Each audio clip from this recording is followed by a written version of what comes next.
Hey gang, we all know Spotify is the best and most popular music streaming app. They have millions of songs by millions of artists available at your fingertips. But gang, did you know that aside from millions of songs, Spotify also has thousands of podcasts? Yes, all of your favorite podcasts are on Spotify, including How Did I Get Here?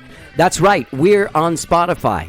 Just go to Spotify.com or download the app from your app store and start streaming podcasts today, gang. And don't forget to follow How Did I Get Here? That's Spotify. Millions of songs, thousands of podcasts. And you may ask yourself, well, how did I get here?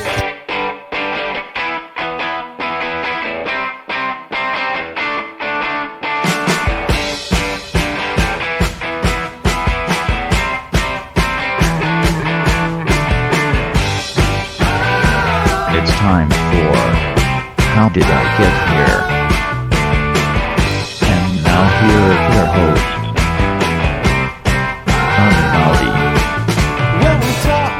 All right. Hello. I'm Johnny. I'm your host. Welcome to the show. I hope you're doing all right.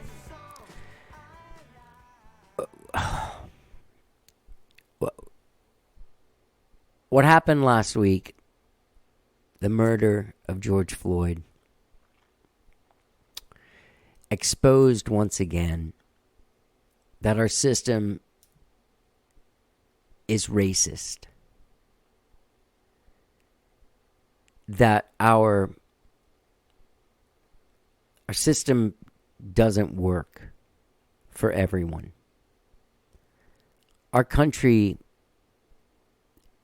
is divided, not just politically and stuff like that, but it's divided racially.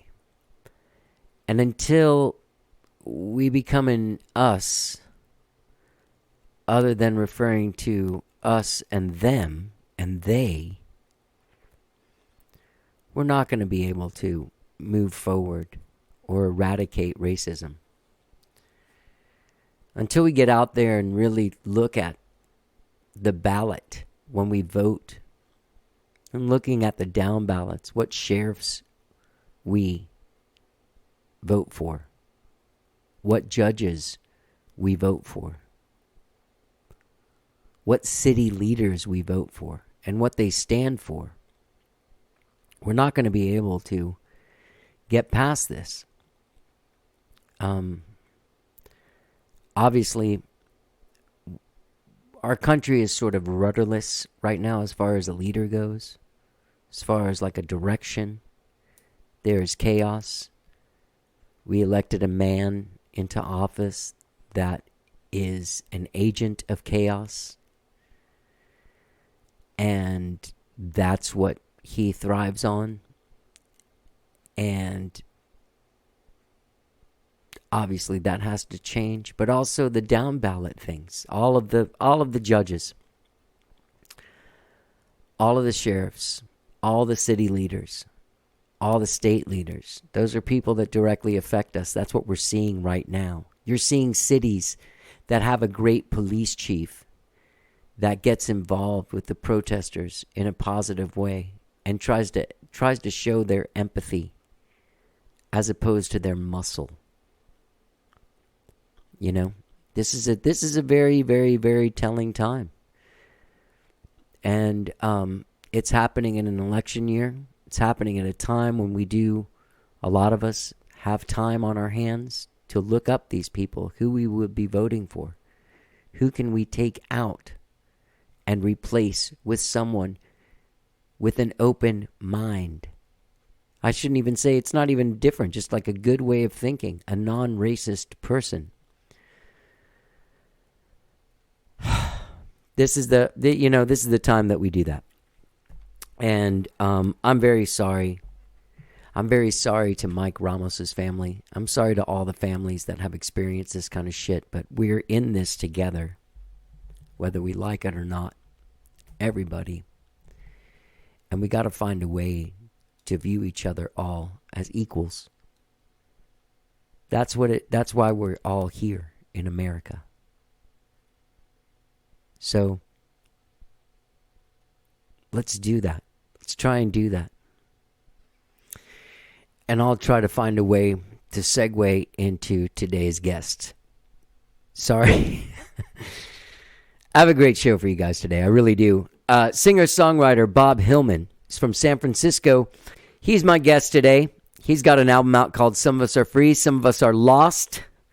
It was produced by Johnny Flower, who's the bass player for Ryan Adams, Joseph Arthur, and Shakira. Has a great cast of musicians, tons of musicians on it. These top-notch guys that play with like Foo Fighters, Macy Gray, Roseanne Cash, all people in that world. Check out this record. It's absolutely fantastic. He also, he's got a great story, man. He started out playing shows, and he moved out to New York to be part of like the New York kind of folk scene. Ended up making some records, touring Europe with Suzanne Vega. Then he split the music business for a while. Ended up working at like making Gladware or marketing for Gladware. Something in some corporate world with Gladware. You know, like the Tupperware made by Glad? He said to call it Gladware. Anyway, a fantastic story. Then he ended up getting together with his idol from when he was in his early 20s, the great Peter Case from the Plimsouls, who produced his record Lost Soul and came out in 2016. And he put out Some of Us Are Free, Some of Us Are Lost last year. Absolutely fantastic album. Great dude. And he's trying to make a new album. And he's launching a Kickstarter, and he's doing it in a very unique way. This Friday, June 5th, he is celebrating his 50th birthday with a live stream, launching his Kickstarter. You can go to his Facebook page to do this. That's Bob Hillman Music, I believe. But go to bobhillmanmusic.com for all of your Bob Hillman needs. His live stream takes place Friday, June 5th, 6 p.m. Pacific, 8 p.m. Central, 9 p.m. on the East Coast. That's his 50th birthday live stream. He will be launching his Kickstarter for his next record, which he is making with Johnny Flower as well. But obviously under quarantine, this has to be done in sort of a different fashion. Everyone can't get together in the same room for a couple of days, which is how they made Some of Us Are Free, Some of Us Are Lost, and he tells me all about it. Anyway, Bob reached out a while back, and I guess he'd been listening to the show, and he was like, hey, man, I've got this record out. I'm about to launch this Kickstarter. And I checked out his music, and I really loved it. And it turns out he's a fantastic hang. We have a great conversation. He was in San Francisco, obviously. I'm here. We did it over Zoom. So without further ado, please enjoy my conversation with this very talented and very cool man, Mr. Bob Hillman. Let's get down.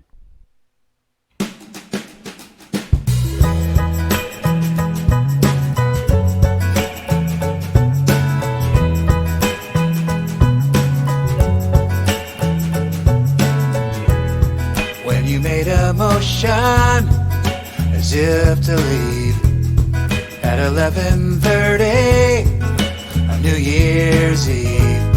Discombobulated in a flash, I knew something unexpected. How are you doing? Not bad. Not bad under the circumstances. Yeah. You look a little more quarantined than your photos, like than your press photos. I've used this period to achieve my ideal look. I know, grow the beard. Well, I don't grow a lot of hair, and so it was an interesting experiment. And in fact, I've exceeded expectations. I didn't expect to have this much of a beard.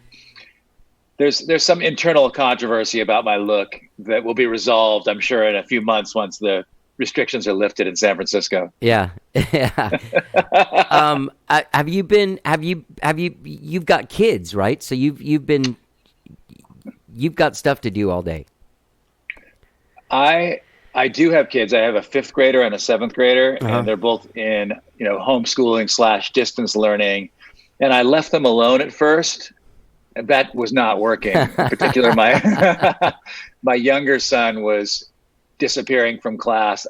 He's not the only one, but they disappear from class and they're playing video games on their computer or watching YouTube videos. And so now I spend the entire day essentially watching his screen with him to ensure that he's on task.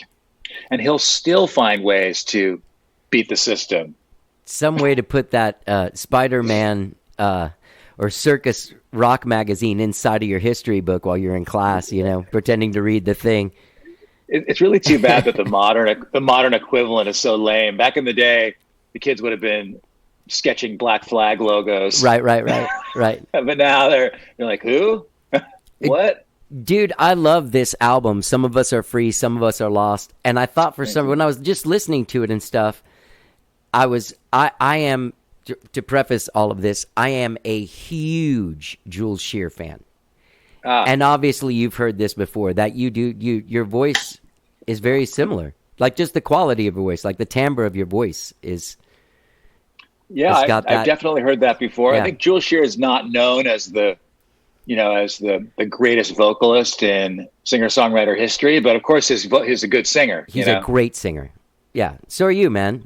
And your songs are unbelievable. So this record, Some of Us Are Free, Some of Us Are Lost, is gorgeous. And you like, so this is your second comeback record?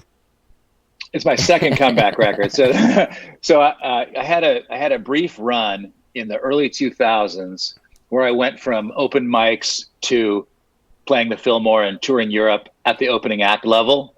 Right. And I was at somewhat at the top of the heap opening act wise. I was getting pretty good gigs. But then in around 2003, I got off the road from a really long Suzanne Vega tour, like a year's worth of dates all over the US and Europe. And I went back to opening for smaller artists in 100-seat rooms for $50. And it suddenly dawned on me that I did not have a sustainable career. Yeah. And I couldn't see where that sustainability was going to come from. I've often thought since then that sticking it out for another 5 minutes might have taken care of it. But at the time, I felt I was in my early 30s, and I thought, if I'm going to become employable, now would be a good time. Yeah. Before it's too late. Because I really, even though I have I'm well educated and all that, I didn't have any language or just skills at all with respect to getting a job of any kind. I couldn't be a graphic designer. A lot of musicians, they're graphic designers. They have these skills that they're really great at. Yeah. I just didn't have anything like that. And so I was living in Iowa at the time. My wife and I, we weren't married yet, but we relocated to Iowa because she went to the Iowa Writers Workshop, the fiction writing program. And so I just decided to go to school there because I was there. And so I went to business school. And from an anecdotal standpoint, I think this one will drive it home. A week before I started business school at the University of Iowa, I was playing with Suzanne Vega at the Fillmore in San Francisco, the House of Blues in Anaheim, and maybe one or two other places. I was on really big stages. So then I joined business school, and they put you in groups, small groups, to work on case studies and think through problems. And one of the members of my group had just graduated from Iowa State and had seen me open for Todd Snyder at the maintenance shop, the on-campus venue, the year before. Yeah. And there I was in his group with them. Yeah. It really brought it home that I'd made a dramatic change. And 10 years elapsed, man. I went to business school. I got all these jobs. I was working like very much in a corporate environment. And although I was not viewed as eccentric or weird at all in the music business, in the hardcore corporate world, I was the most eccentric person. Yeah. And which was kind of cool for my self-esteem in a way, because I felt something that I hadn't felt in music where everyone was way weirder than me. I felt like I was, a creative spirit. Yeah. Did you continue creating and writing during that time, during that 10-year span? Historically, I've always been at it. There was a brief period in the beginning of my younger son's life where I just couldn't deal with it. I was the brand manager for Glad plastic containers. Which, by the way, I have some of those. Like the Tupperware, the Glad Tupperware, it's just a little thinner. Yeah. Tupperware, of course, is a brand name. So we would say Gladware. Gladware, I used to be able to just recite crazy facts about that. I actually loved that job because you couldn't take it too terribly seriously. You were trying to save the world in a very, very small way by helping people store their food, And so you could have a sense of humor about it, and you could enjoy it for the intellectual challenges, which were many, trying to grow a business that. Sure. But I sort of dropped out for a little while there and didn't write any songs for like maybe a year. But besides that one period, I've written, at least at the very minimum, like a song a month, for 25 years. But in more fertile periods, when I'm really at it, I can write 2 or 3 times that. I'm really committed to the process. That's what I enjoy about all of this, and I try to stay as engaged as possible with it, even when I'm working for a corporation. Yeah, you can tell that there's not just artistry, but there's also enjoying the craft of songwriting, like the practice of it. with you. Sure. Yeah. You know, that's interesting if you can actually hear that in the music. I do try to have fun with words. Yeah. And I try to, you know, You have maybe a sense of humor could be in the songs? yeah, there's little jokes. Yeah. Sometimes there's big jokes, but there's all little jokes there. And sometimes the rhymes are unpredictable, I hope. And there's things in there that belie a little extra time spent crafting. Right. And it seems like you're almost willing to write songs about anything. Like, well, you have that The Warriors Are Bad This Year song. Uh-huh. I have a real sideline in songs about sports. That's a really fun thing for me to do. I noticed that. Yeah. I've got the one about I've got two about the Warriors. Yeah. One that's unreleased. It's called The Quick Release of Stephen Curry. Okay.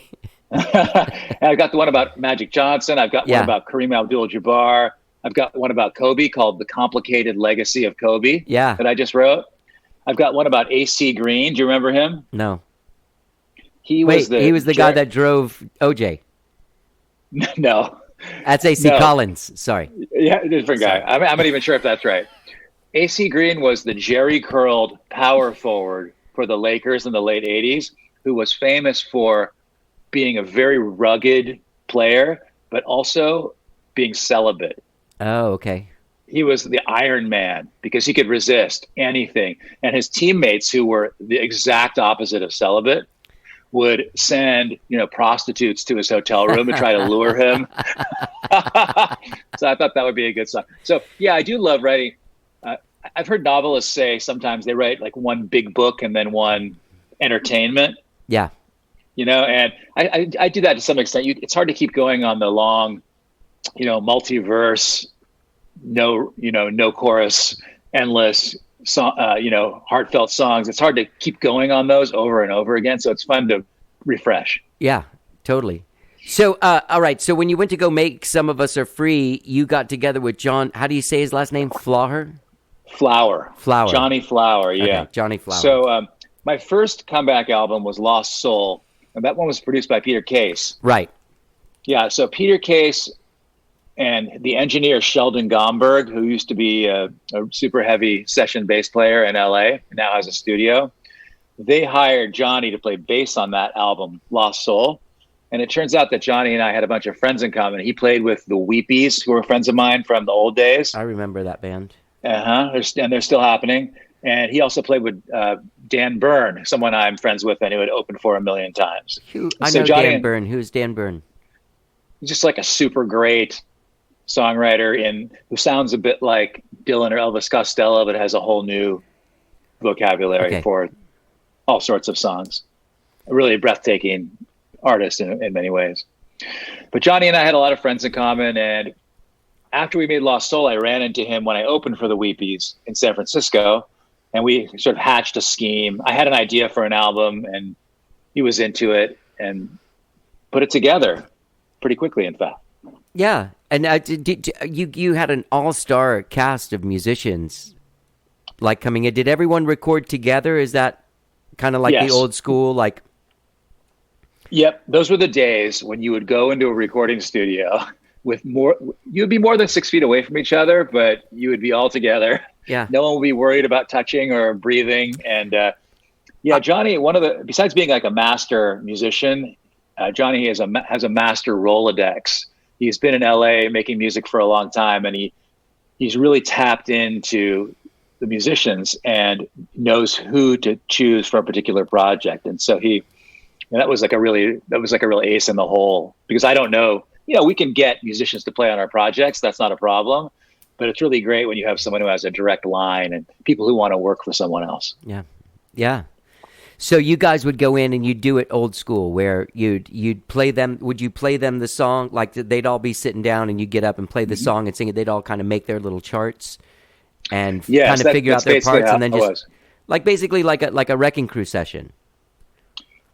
Yeah, we made the records exactly that way. They didn't get the songs in advance. They might have been sent demos for one or two things, but they'd be in the wrong key, or the arrangement wouldn't be what it ended up being. So they might have heard a little bit, but I'd run it down and they'd listen, and then I probably wouldn't run it down again. We'd just try one. We'd play it 3 or 4 times, and they'd figure out what instruments they were going to play. We had Rich Hillman, for example, who plays guitar and pedal steel. We had a keyboard player who was switching around through all the keyboards in the right. in the place between organ and piano and all the vintage stuff, and they'd sort of wander around Yeah. and settle on something, and then there wasn't a lot of refining of parts. In the past, on my first albums, I was really into like a George Harrison or Mike Campbell style of guitar where the parts are pretty well defined. Like who told Dave Schramm, the guitarist Dave Schramm once told me that when he played guitar on that Freddie Johnson album, This Perfect World, Butch Vig had him play his parts like 50 times. Yeah. And then they would comp it together or take the best one. I'm not sure what he would do, but I was kind of into that approach where you really lock it down. But I purposely, for my last few albums, I purposely not even had a point of view on what people were playing. I just put it in the hands of the producer. If the feel's right, great. If there's a hook, great. Maybe we'll develop it a little bit, but really we're just going to try to capture the magic and let the chips fall where they may. That's the phrase I was looking for, man. You and I are relatively the same age. You're turning 50 next week. Happy birthday. Yep.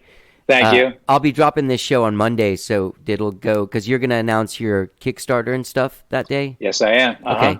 All right, so we'll direct some traffic to that. Perfect. But we're around the same age, and I feel like we grew up, if you were a guy that read the back of the records and then read the magazine articles and was looking for, you knew who Kenny Aronoff was when you were like 15 or 16 or, like a guy like that, Yeah. I did. Yeah. I'm sure you and I seem like we probably have similar, you might be a little more singer, but I'm sure like you were like into that first Michael Penn record. I'm super into Michael Penn. Yeah. You have that the Michael Penn record I love, which that engineer Sheldon Gomberg played bass on, was his concept album, Mr. Hollywood, 1947. The Boxer story? That's the Amy Mann record, The Boxer. Okay, no. I know what you're talking. His concept. Yeah. Okay. They both made concept records around a similar time. Yeah. Maybe his is about a boxer. I don't know. I think his is about a boxer. You may be right. I'm not gonna die on this hill, but I will tell you that the songs are they're so the songs are just so tuneful, but also literate. Yeah. He's saying something and he's singing it beautifully. And I've always aspired to that sort of thing. And Freddie Johnson's actually another good example of that. We could come up with 100 of them off the top of our head, I'm sure, where they marry like a musicality with an intention to put some point across. Like 10 years ago, he moved here, and he was in the scene. He was in my scene. He was at a lot of my shows. Freddie Johnston was a nice guy. Oh, really? Yeah. I've met him a couple of times. He was always real cool to me. Yeah, cool dude. That record, I don't know, when that record came out, that first Freddie Johnston, what was the name of it? The first one, though there's a few, but the one I'm talking about is This Perfect World. That's his third album, I think. Okay. Can You Fly was a really great one right before that. Yeah, I just remember when I first heard him, that was like it rocked the scene I was in. Like that was everyone was listening to that Freddie Johnston record. He's still out there working, but that record really, it's hard to remember exactly, but that record really did kind of penetrate the consciousness of the kind of circles that we run in. Yeah. It was a different take somehow. Yeah. So anyway, you guys you went for capturing magic as opposed to what I was going to say is like, we grew up listening to those records and hearing these great stories, and somewhere along the line, once multi-tracking, drum machine, sequencing, quantitizing, all of the things that make it so that one person can make a whole record by themselves, or I do it both ways. But what I was going to say is my last record that I made, I went for the band playing live in a room to capture the magic, because it seems like records now aim for more crafting perfection as opposed to capturing magic. Certainly pop records. If you read the book, what's that book called? The Song, God, I'm spacing out. There's a new book about a book's a couple years old about how pop records are made. Oh, really? Where it's like crafted within an inch of its life. But, the people that I know are all more or less making records in the same room, if they're not just sending tracks around. Right. It seems like it's alive and well, again, in a small subset of the population. People really have gotten back to recognizing that if you're with people and you're feeling it, there can be a visceral result that you can't get when you're recording separately. Yeah. I mean, I kind of hope that we can get that same feeling while recording separately, because that's the way it's done right now. In fact, I'm working on a project right now where I'm recording in my house and I'm sending the tracks to Johnny, and he's sending them, playing bass and sending them out to the other musicians. And when we get them back, they sound pretty good. We can't talk about them and refine them in the moment. So eventually, periodically a crisis arises where someone doesn't get the point. Right. But generally, someone can react to something also in the moment, but you can't react to what they react to because your track's already down. Yeah, it's like less efficient, I think, is one way to put it. It's just a little less communicative in the moment, which to me is something that I find magical about records. Right. By definition, it can't be. The inputs are less visceral, and therefore, so must the outputs be. I suppose would be the theoretical construct behind that. Yeah. So, so you have been writing during this time, and you've been recording. So I've been writing like crazy. I've had periods. Last year at this time, I didn't write at all because I was coaching a little league baseball all-star team, and it took up all of my that. Yeah, yeah, it took up all of my bandwidth more than anything ever has before. But here, I can work in the margins. So if I'm monitoring my kids, or if I'm out on a run in the afternoon, I can work on songs during that time. As long as I have something going, as long as I have an idea going, I can kind of work in the little spaces in the day. Yeah. Wrestling with a line or starting a new verse. And so this is actually kind of ideal for me in some ways. My concentration is at its peak. And I had so many songs. I've been writing like 1 or 2 songs a week probably for the last 3 months. Yeah. And they really started to pile up. I mean, my last album came out in last 2 Aprils ago. And so there's all the songs I've written since then, plus all these new ones. And so I just like really felt, plus I'm turning 50, which brings on thoughts about mortality. And sure does. A little bit. It occurred to me that I should just make as much music as I possibly can. And so I'm working on 2 projects right now through the mail. And I just want to make as many short albums as I can. Between now, let's say when in this decade of my life, if I could just release a ton of music, whether or not anyone hears it, because that's a whole other can of worms. But if I can just release a bunch, that'll work for me because I can stay in the process. Yeah. Yeah. What, before we get into your life thing, when you worked with Peter Case, that's another odd connection. His son Joshua lived here. Do you know him at all? I've met him a couple times. He lived here. Maybe once. Me and him were best pals for a while, and I have the most amazing. We both were in therapy at the same time, and one day he came over and he was like, "Man, so how's the therapy working out for you?" So I started telling him, "Man, I'm making these strides. I'd gone through some trauma as a teenager, and I'm working this stuff out." I was in my early 30s at the time, and I'm like, "This lady, man, she's like magic." Joshua. She puts it all, it's like he goes through the whole thing. I tell him the whole thing and he's like, "Wow, man, you're so lucky. The lady I have is this like intolerable bitch who makes me do all this shit that I hate, and like I'm going through all this shit. She doesn't understand me. She doesn't know who I am." And then he says her name and it's the same fucking lady. What an interesting life. But anyway, Josh and I were really close friends for a while when he lived here. He was a great dude. But how did you meet Peter? And how did that come about? Well, I grew up in Los Angeles in the 80s. Okay. And so enough said. The kids in Los Angeles, again, I feel like it was a different time because we were into rock music. Yeah. And, we went to go see the Who's first farewell tour at the Coliseum. But we also knew about the Blasters, the Plimsolls, Los Lobos. We knew about X. Yeah. And we knew about hardcore because Black Flag and the Circle Jerks were in later Thelonious Monster and the Red Hot Chili Peppers. All that stuff was available to us through KROQ and through the LA Times because Robert Hilburn would write about those artists. Right. And so we couldn't go to the club shows of those bands that I just mentioned because they were playing in venues that wouldn't let 13-year-olds in.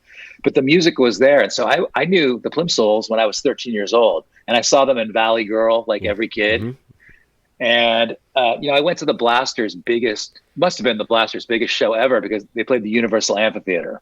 Wow. And later when I opened for Dave Alvin, I was able to lay that on him, which, without going into the details, his reaction was not what I expected. He wasn't as excited as I had hoped he would be. Yeah. But so when Peter Case started making his acoustic records, Yeah. Robert Hilburn wrote about them in the calendar section. And that was where I went for my music. One of the places I went for music information at the time.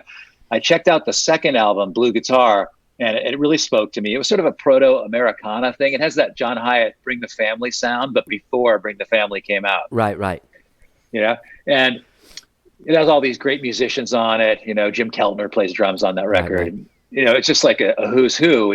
And so I would, of course, read all those credits and learn about those musicians. But I basically started stalking him at his shows. I went to see him at McCabe's. He would play acoustic. McCabe's is sort of his home base, and he would play acoustic shows at McCabe's. And I went to one. I would be at the beach, like playing volleyball, and then I would just zip up to McCabe's and see Peter Case and have my mind blown by the rock energy he was putting out in a folk context. Right.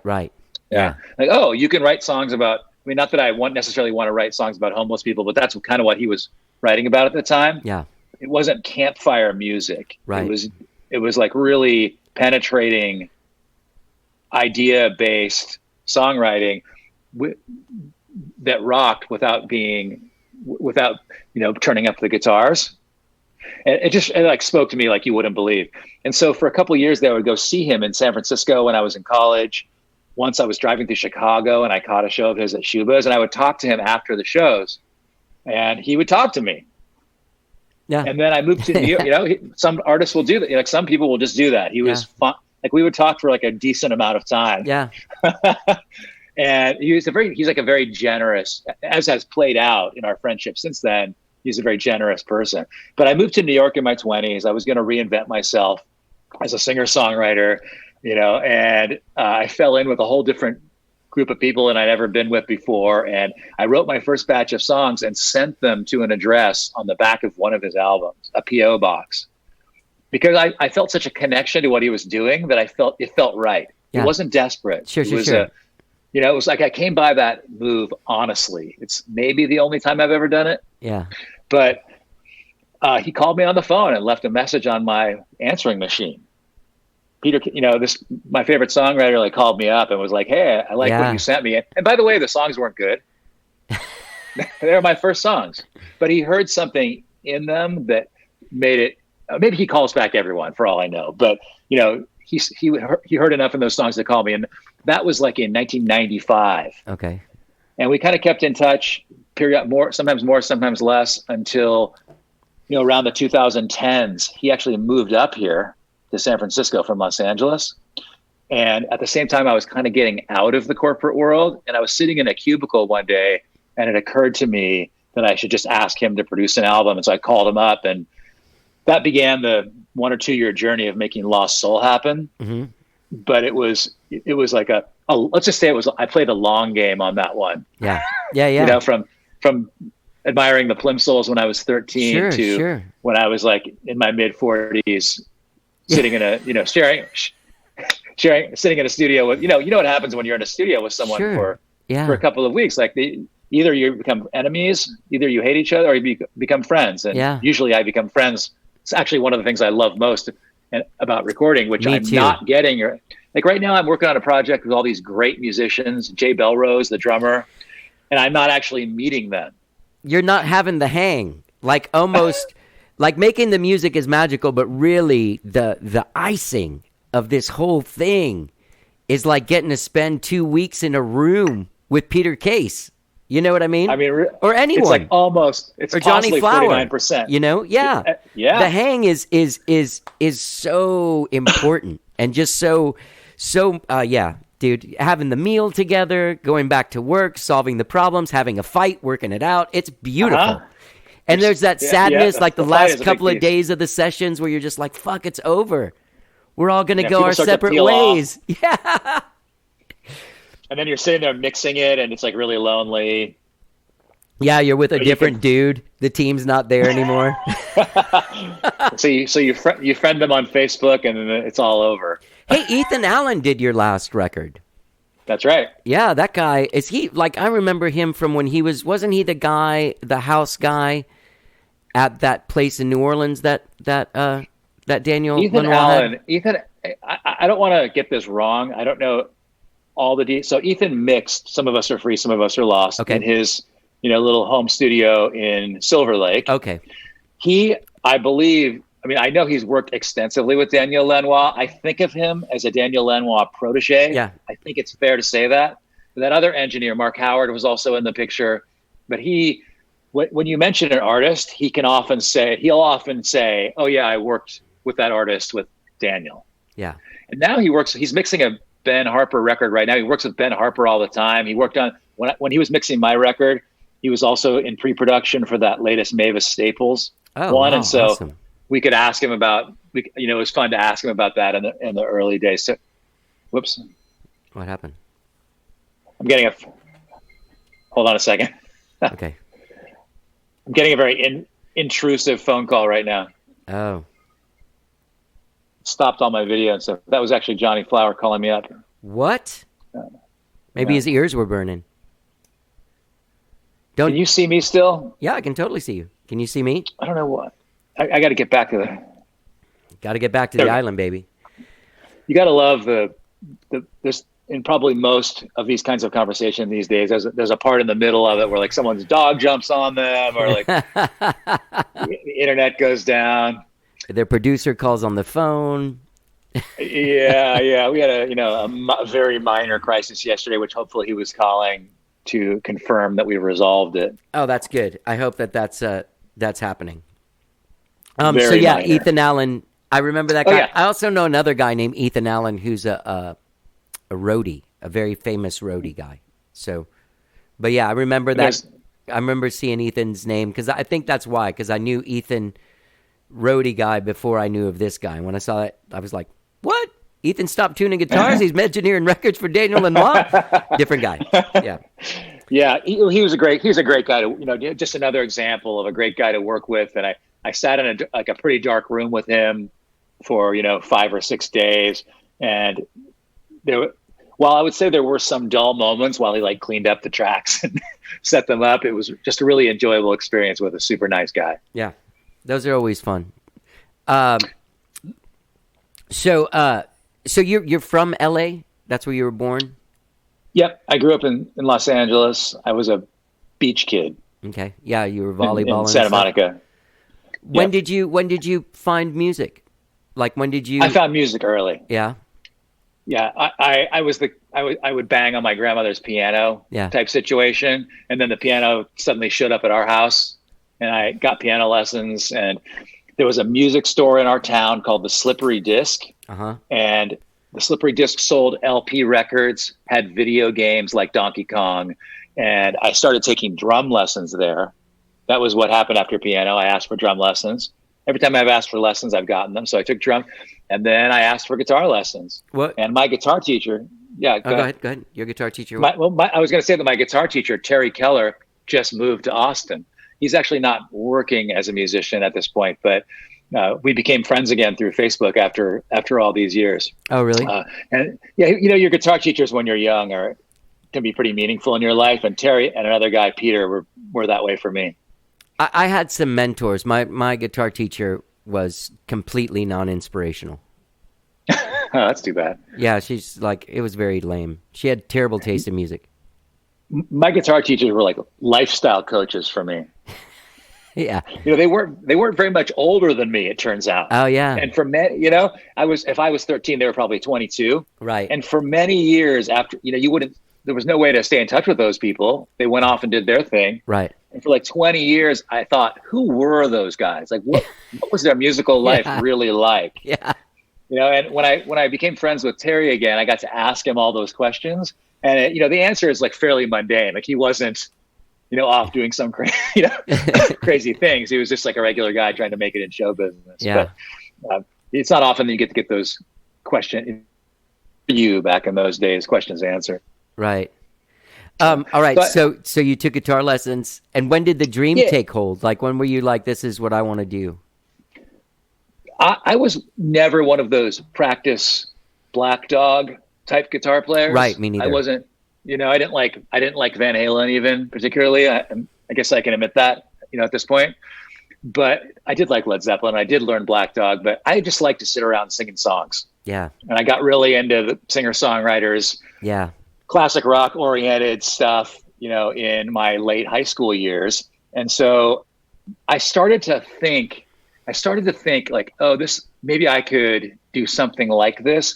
But it wasn't until much later, like my mid-20s, that I got from maybe knowing what a good song sounds like to being able to write even a line that sounded good enough to be a song of my own. Oh. Yeah. Like that notion of like, we can read novels and say, wow, this is beautiful writing. Like you could read like 100 Years of Solitude, that magic realist, masterpiece, and think, well, that's beautiful writing, but you could never do it yourself. Right. And I kind of felt that way about songs, like the way Peter was writing on Blue Guitar, it was beyond me. Until at least my mid-20s, I really couldn't even put a single line together that felt right to me. And so I made some attempts in my early 20s, but it wasn't until I moved to New York when I was like maybe 24 that I started to get to the point where I thought I might be able to write a whole song that had something good in it. And that's why I'm always blown away by very young writers of any kind, novelists, poets, songwriters. How do they put it? How did Joni Mitchell do what she was doing?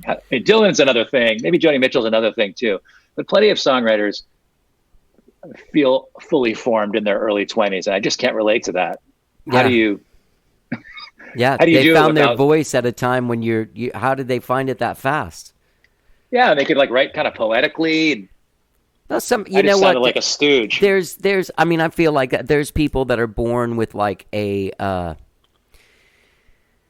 proclivity for something. You know what I mean? Something comes naturally to them. Like music didn't come naturally to me, but being on stage and wanting to meet chicks and just wanting to be in a group of dudes that were your bros. I didn't have a sibling, and it was only a half sibling until I was 13. And that's when I started my first band. Part of it was like, I just wanted people that had to be around. Like, we have to be together. Like, it's not a choice to get together. We have to practice. So you have to be my friend, and you have to be my pretend brother. You know what I mean? Yes. Like, there's a lot of sad psychological stuff that goes into it. But there's something about that. Like, there's just something about that connection, of having. Did you play with other people, or did you start off as a solo guy? I never played, like after sixth grade, when I was briefly in a band that practiced during lunch in the music room. I never had any kind of leanings in that direction. I never found myself, I never was a very good guitar player. I'm a decent guitar player. I'm fine. Compared to people that don't play guitar, I'm great. Compared to the people that I hire to play on my records, I can barely pick up an instrument. Yeah. But, I don't think I didn't have anything to bring to the high school band situation. I didn't have the instrumental chops, and I wasn't writing my own songs. So what did I have to offer? And I was so into sports that it was more of a private thing for me in the high school era. Okay. I understand that. I saw you posted some pictures with like, it's a picture of like Pinky Friedman and like Townes Van Zandt and Guy Clark or something. I snapped that upstairs at McCabe's. McCabe's, yeah. There's all pictures like that. Are you fans of those guys? The Texas, the Troubadour. Not so much Kinky Friedman, but I go super deep with Townes Van Zandt, sure. Guy Clark. Anyone that you would list. Yeah. I'm with you. Yes, definitely. I remember when I moved to New York, I lived right near the Bottom Line. Uh-huh. Remember that venue? Yeah. And I was like in a very hungry phase. And I would read the Village Voice, see who was playing, read the little blurb, and I would often say, "Oh yeah, that sounds like it's for me." That's how I saw James McMurtry for the first time. I might have heard his music before that, but the first time I saw him live, I think, was just going to the Bottom Line, and I saw Townes that way. Yeah. I'd heard of him, and I went to go see him, and it was kind of towards the end, not the very end, but it wasn't like his most, shining right, yeah, period. but he got on stage. He played that song "Two Girls" Yeah. from the Nashville sessions, Sure. and it just, I was having experiences like that over and over again, where I'd just go hear a song that slayed me, Right. and I couldn't believe someone could write a song like that. And that was my continuing education, was going to the bottom line. At the same time, I was also writing my first songs and going to open mics. I was also doing another really important thing, which was going to a weekly songwriters meeting at an apartment in the West Village that was run by this guy, Jack Hardy, who had been running a weekly meeting for 20 years by that point. Wow. Where you would bring a new song and you'd sing the new song for the people in the room, and then they would sometimes eviscerate, but generally give constructive feedback. And that was like really essential for my development, because I started writing a song a week, literally for years, and getting a reaction to the song.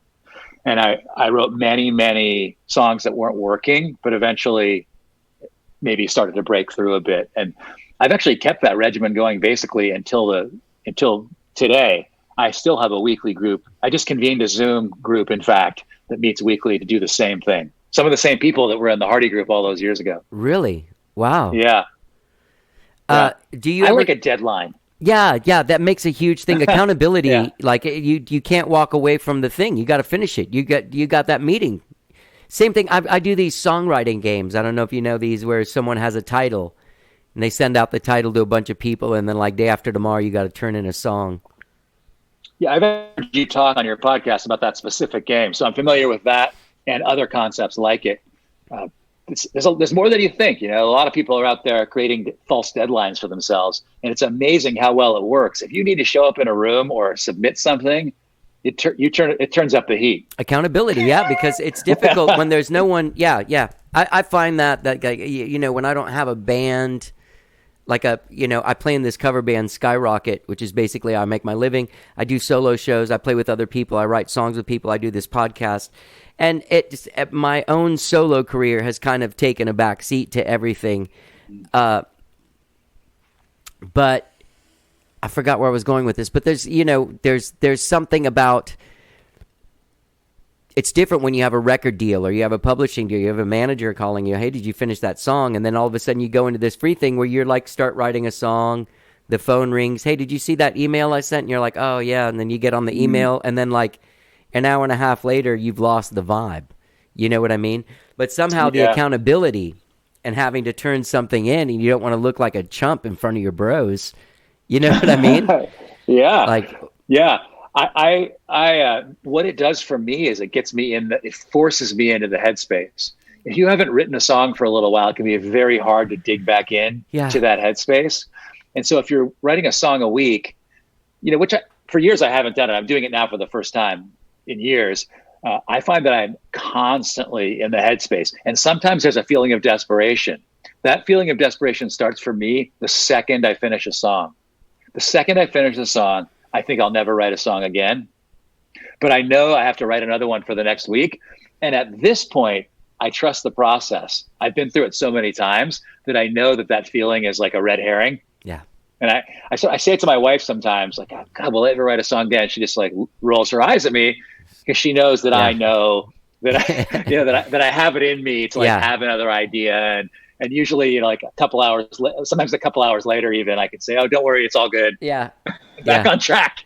Yeah. But I've created this whole false existence for myself where it's like a boom and bust cycle of songwriting that basically has no relevance to the outside world, because no one's waiting for it. There's the person that you mentioned is not calling. Right.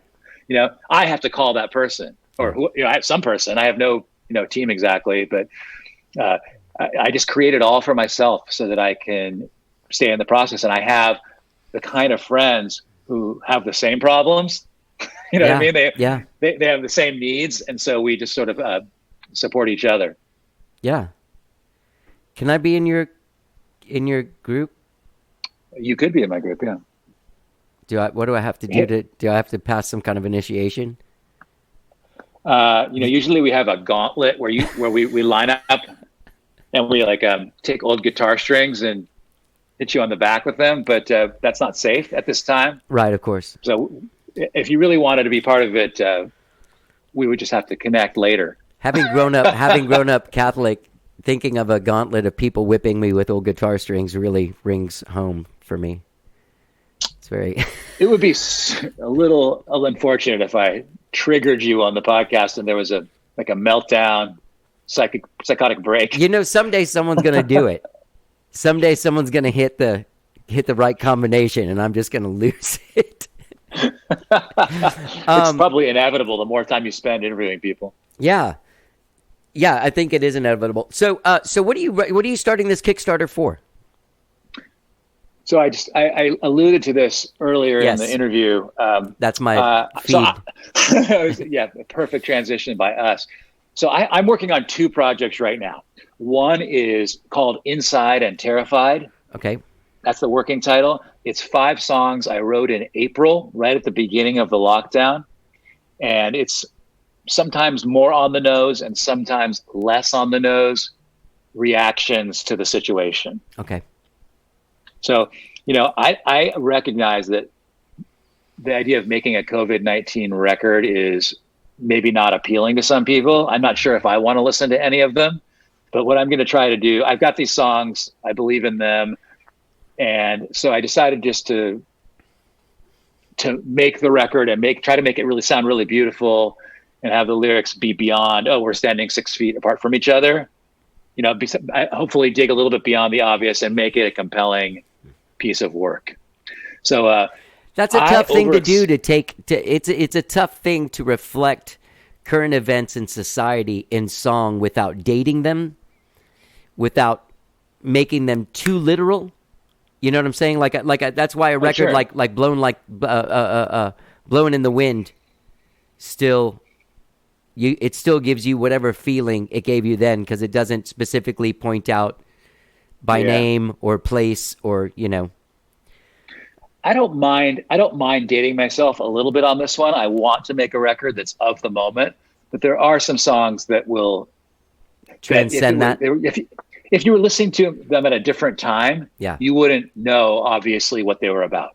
There's a couple that you would, but there's 2 or 3 that you wouldn't. Yeah. And so I feel like it doesn't really matter, and I needed to do something, and I had 5 songs about this. The other option was like songs about sports, and it didn't feel hefty enough for the historical moment. Or songs about. I have a lot of songs about little different angles on politics. That also didn't feel like it was that much fun. That? There was one I really liked though, and I've been having ever since the dude got elected, and all of my friends are writing songs, making records about it. Like I'm just like, stop feeding it. and I'll say about 30% of the tunes I'm like, fuck, that's a great song, and that really reflects this, and this really kind of like, as opposed to talking about the specific human, reflects a certain kind of person you don't want to be or something like that. But I thought your dystopian hellscape was fucking great. Oh, thanks. Yeah, that was a reaction to his convention speech. His Republican. There's so many things now. Yeah. What I remember is I argued with friends during that convention because somebody saw that it was G.E. Smith leading the band. Oh, yeah. And they were like, can you believe this fucking... I'm like, yeah, dude. How easy do you think it is for G.E. Smith to get a gig right now, bro? Like, hey... He's got a. I'm sure he thought deeply. I think I either heard or read something about that. There was some outrage among our kind of people who know who G.E. Smith is, who are like, "What?" Yeah. And you're like, "Hey, man, guys got to work." I mean, he might be. For all we know, he could be there are right wing musicians. Chris Hillman from the Byrds is right wing, if I'm not mistaken. Billy Zoom, I think. There's. Johnny Ramone was famously right wing. I had a thing at a Vans. I played remember that Vans Warped Tour thing. I had an experience with him backstage, and it flowed into this political thing where I was like looking at him like, a Ramone is like calling me like a liberal. What is going on? You don't expect that, really, do you? No, it might not have been me he was calling. He was calling someone else, but it was this thing where I was just shocked that this was what was coming out of Johnny's mouth. it can be surprising, but I try to be. It's unusual, but I try to be ready for it, and I try to be respectful, because if it's a musician I admire, then there must be something going on that's worth hearing. Yeah, I mean, to me, there's people have different opinions, but there's some place where you got to draw the line. What about stuff that's been happening? I mean, think about this, because like this is going to come out next week, so this news will be a little old because of how fast the news cycle travels in this time. With all these riots and this president, like if you loot him, shoot him, or whatever, and all this kind of shit. Does that make you sit down and write songs? Not yet. Not yet. I feel like when I'm I gonna get wait for the third idea. Right. The third idea. Yeah. You know what I mean? Like, yeah. Like I don't have a way into a thing like that yet. I'm interested in finding like a way in that makes sense to me, that isn't super on the nose. Right. And sometimes it takes a little processing to get there, letting the news cycle play out a bit, letting the thoughts congeal. Yeah. And sometimes, I mean, my parents were born in Cuba, but for all practical purposes, my name could be like Sven Johnson, and I could be like from a family from Sweden or some shit. But I feel like sometimes in those situations of race that I don't have a lot of room speaking about it, because my life has never been that. No one suspects me of doing anything when I'm out for a jog. No one thinks I did something. No one thinks you did something when you were out jogging. I mean, I really am the ultimate example of that. No one, I'm like Bob Hillman. I'm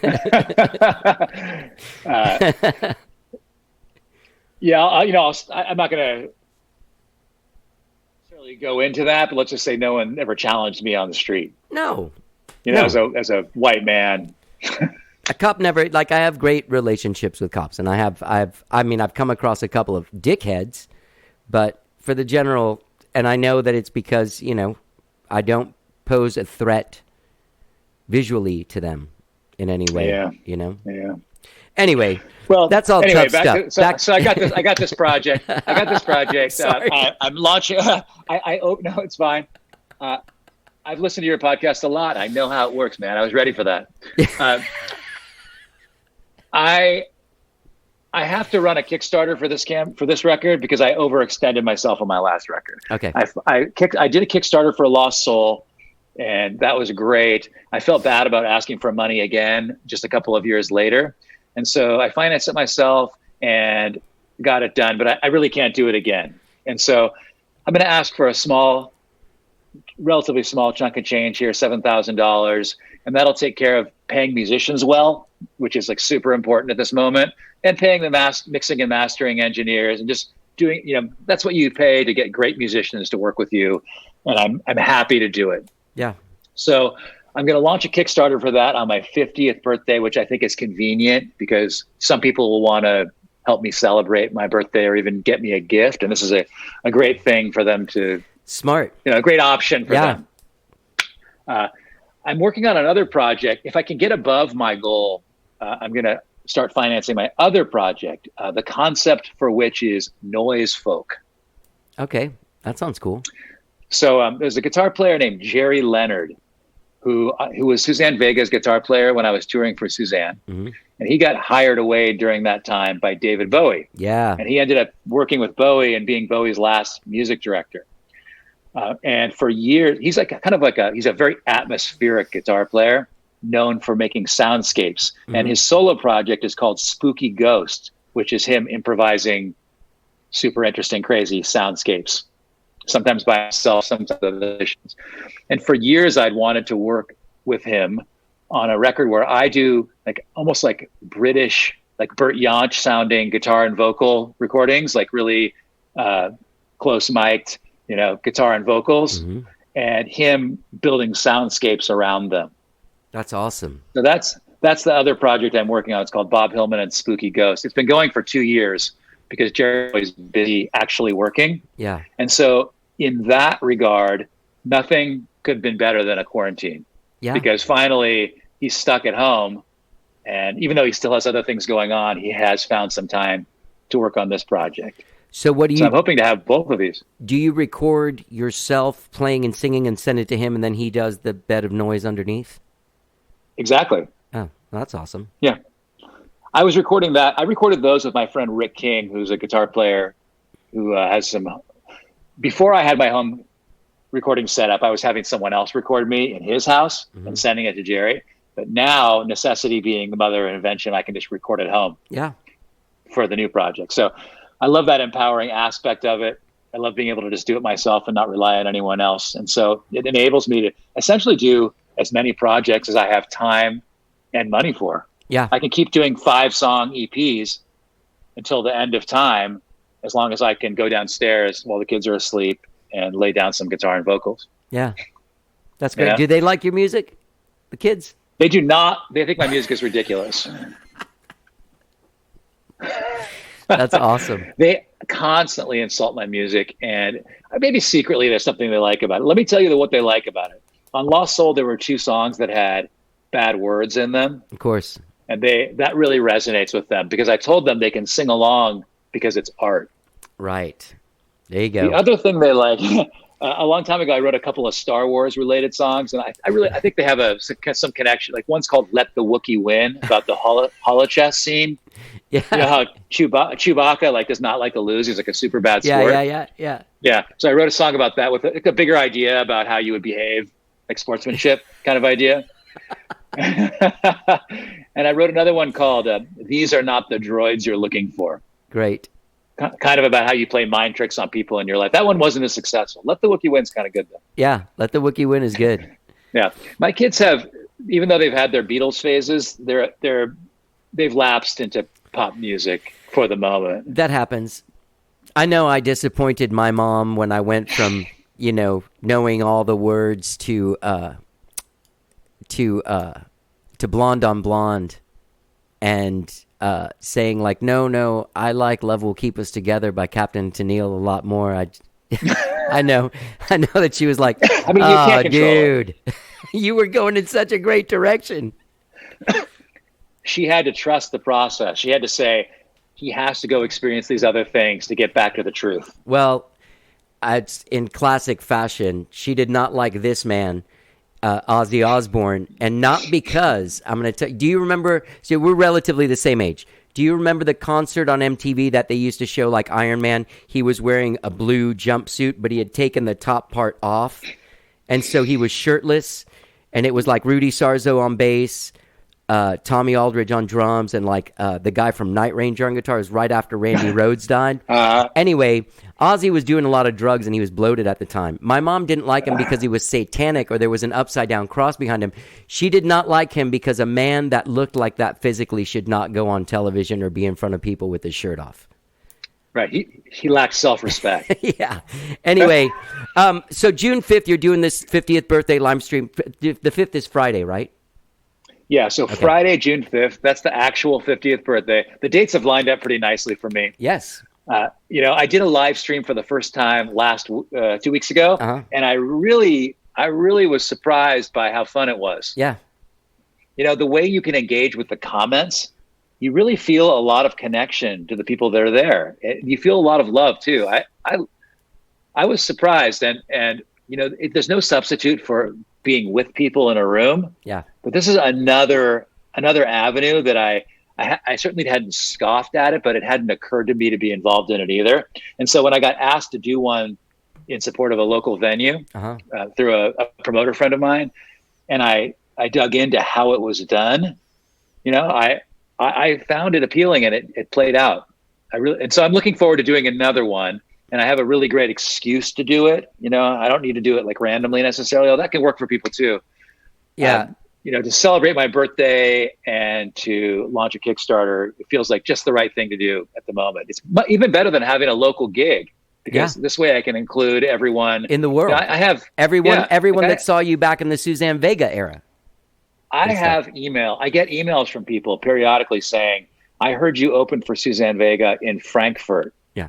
What happened? This would have been like in 2002.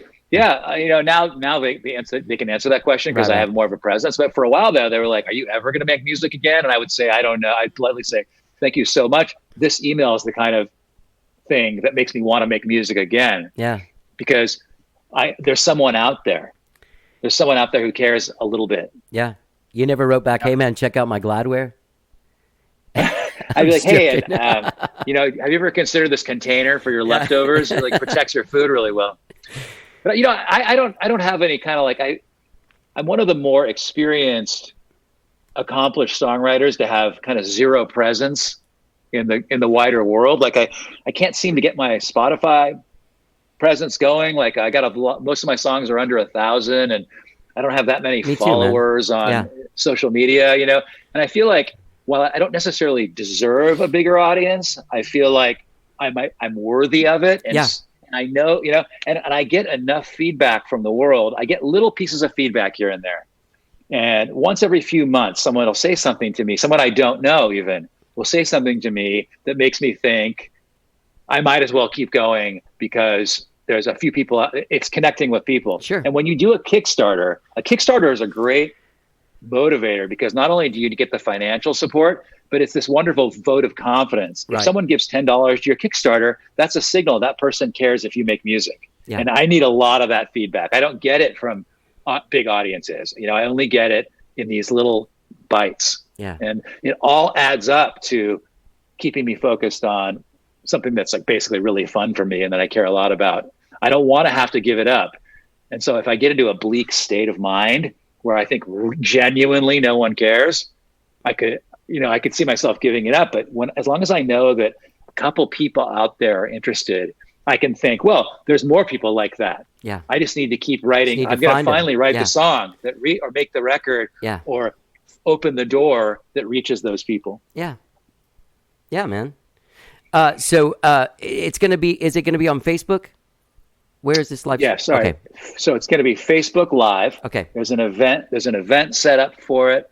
I'll put a link to the event in the text of the podcast and stuff. That would be great. Yeah. I'll have it. I'll be promoting it a bit, next week. People can find you at bobhillmanmusic.com. The latest record is Some of Us Are Free, Some of Us Are Lost, produced by Johnny Flower. Amazing producer. Great cast of musicians. I mean, people from like every band you've ever heard of are on there. A lot of the guys play with different popular groups of the moment. Yeah. Right? Well, I mean, that's how we do it, that's right? That's a good way to say it. Yeah. Is there, I know there's a lot of stuff I'm missing. Man, thank you so much for reaching out. How did you hear about the show? How did you come across? I don't remember how I originally heard of the show. I do remember that my wife is from Houston. Oh, cool. And a few years ago, we spent a month there when she was working for the Beto O'Rourke campaign. Okay. And I remember driving around Houston, listening to your podcast. Huh. And that may have been I discovered it somehow, man. Like any musician who's really interested, I discover these things. And so I actually legitimately am a longtime listener. Thank you, man. To your podcast. Thank you. That means a lot. So, and you've been doing a lot of episodes lately, and it's fun to hear people off the beaten path, which is something you specialize into, and accept more local people who aren't, there's some more guys like us. I hear people interviewed over and over again. Yeah. And that's great. But, there's an element of discovery in what you're doing on your podcast. I've heard of some of the people and I haven't heard of some of them. Some of them I know, the reason I reached out is when you interviewed Stephen Kellogg, who's an old friend of mine. Oh yeah. I like that guy. And I thought, he's doing people from far away. Maybe he'd consider talking to me. So, it's in my life. Yeah. I'm glad we did this, man. We should stay in touch and maybe someday do a show together or something like that. I really appreciate you responding to me in the first place and then having me. And I'd love to stay in touch. Yeah, definitely, man. Well, you're good at it. We'll treat each other like you treated Peter Case. Maybe one day we'll do a show together. If we ever have shows again, I'd be more than happy to. Well, maybe we could share a live stream on Zoom or something. Yeah. Yeah. Well, dude, it was great. All that stuff's appealing. Yeah, it was great meeting you. People can find you at bobhillmanmusic.com. Once again, Some of Us Are Free, Some of Us Are Lost. Gorgeous record. June 5th on your Facebook page. This Friday coming up is your 50th birthday live stream. You'll also be launching your Kickstarter for your next projects. Hopefully both of the projects will get funded through it. And that takes place at 6 p.m. Pacific, 8 p.m. Central, and 9 p.m. on the East Coast. if you're East Coasting it like Stephen Kellogg. That's right. Maybe he'll I watch it. expect He's a Stephen nice guy. Kellogg to tune in. Very nice. Yeah. I've known him. He used to be he was like a booking intern at the Iron Horse in Northampton. Yeah. That's how I know him. He would book me on as an opening act. That's awesome, man. Well, Bob, it was great meeting you, and let's stay in touch. And good luck with everything, and Thank you. Good luck with the Kickstarter. I'll be watching on Friday to see you, and happy 50th birthday, buddy. Welcome to the 50s. Thank you so much for the support and the great conversation. I hope the 50s are good for me. Yeah, they will be, man. Thanks, buddy. All right, talk to you later. Love with you. All right, my friends. That is the extremely talented and extremely cool Bob Hillman, man. What a great conversation that was. Great getting to know that guy. I'm glad he reached out to me. This record, Some of Us Are Free, Some of Us Are Lost, is fantastic. Get out there and check it out. Go to bobhillmanmusic.com. And don't forget, this Friday, June 5th, is his 50th birthday live stream taking place at 6 p.m. Pacific, 8 p.m. Central, and 9 p.m. on the East Coast. He'll be launching his Kickstarter that day, so go there, get involved. Go to Bob Hillman Music for all of your Bob Hillman needs, all right? Don't forget, when you're out there checking out Bob Hillman on the internet, don't forget that you can subscribe to this podcast wherever it is that you find podcasts, baby. Apple Podcast, YouTube, TuneIn, Spotify, all the places. New shows all the time, okay? Gang, stay safe out there. Stay sane. Take a deep breath. And do what you can, man. Vote in a way that changes the way that the system works. Systemic reform is what we need to change these racist sort of values our country has. All right? That's my message for the week. Dig it. All right. Have a good week. And I'll talk to you soon. Enjoy some more music from Bob Hillman. Let's get down. From a lively dance floor to the hotel bar in the tiny back seat of a rental car. The suburban landscape that we motored through was a ghostly vision. I'm in love with you.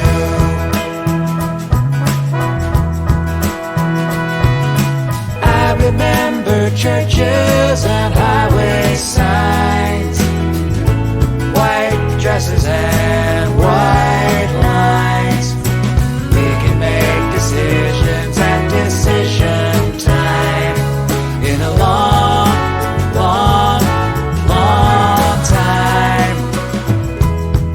In the early morning, when I thought we might run away together, you caught your flight. In our days I wondered, could you also be in the same condition and in love with me?